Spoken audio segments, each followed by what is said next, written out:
Hey, it's Justin Moore from Trending Family, and here are this week's top 5 trending news in advertising and influencer marketing.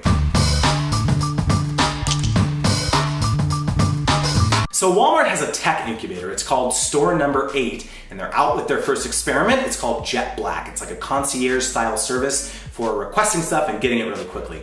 Looks like it's gonna be $50 a month, which is less than some other competitors like Hello Alfred, but it's obviously a lot more than Amazon Prime. In some of the press releases, they've talked about how this is gonna be for time-strapped urban parents who are looking for more efficient ways to shop for themselves and their families. So it's interesting that they're maybe targeting families for this. I think I would probably use a service like this in my family, but it's only available in New York right now, so hopefully they bring it to California soon.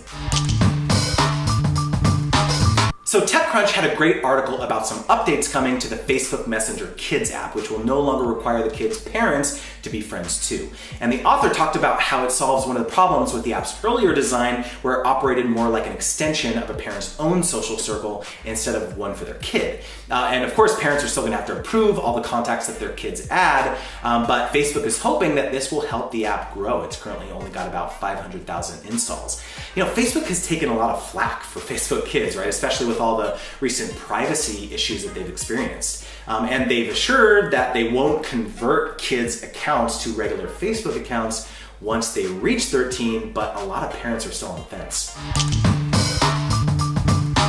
So Carat came out with a great study about the future of retail. They say that retail is likely to change as much in the next 5 years as it has in the past 50, right? The level of consumer sales is rising, but a larger proportion is being spent online. E-commerce is still about 10% globally of in-store sales, but it's rising at 20% a year. They talked about Black Friday, right? It's traditionally, this holiday where you line up outside the store, you have to beat the crowd to get the best deals, but more and more people are looking online for those deals on their phones. And maybe when they do go into the physical store, it's to look at other deals, right? So for retail brands in particular, embracing some of this new technology, some of these new marketing approaches, experiential influencers.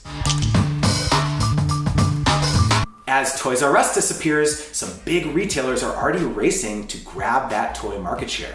Steve Bratsby, who is the chief merchandising officer for Walmart, recently said that it's going to be a big toy market this year. They're buying up more toy inventory than they would have in the past because there's just more volume up for grabs. Target is doing the same. Kohl's is adding Lego and FAO Schwarz branded products in September. Of course, Toys R Us had this big nostalgia factor with millennials, but clearly that wasn't enough to save it.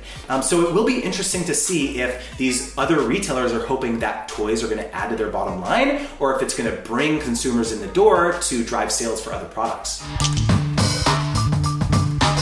And Instagram has finally pulled back the curtain a little bit on how its algorithm works. TechCrunch had a great article that summarized the 3 main factors that determine what you're gonna see in your feed. Number 1 is interest, right? What have you looked at in the past, the types of posts? Instagram has even inferred that they may be using machine vision to analyze the actual content of the post, which is crazy.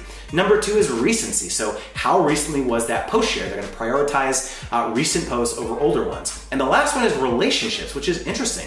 How close are you to the person who shared it? Are you commenting a lot on their posts? Are you being tagged together in photos? In addition to those 3 core factors, Instagram has also said that they look at things like frequency, so how often are you opening Instagram? Following, so if you follow a ton of people, you may not see every post from a specific person, and usage, so how long are you spending on Instagram? So if it's a short session, they may want you to see the best post that you missed, right? And so why does this matter? There have always been conspiracy theories about how the algorithm works, right? And so they've officially stated now that there's no difference between having a personal and a business account. They're not favoring people who are doing a lot of stories, who are doing a lot of live.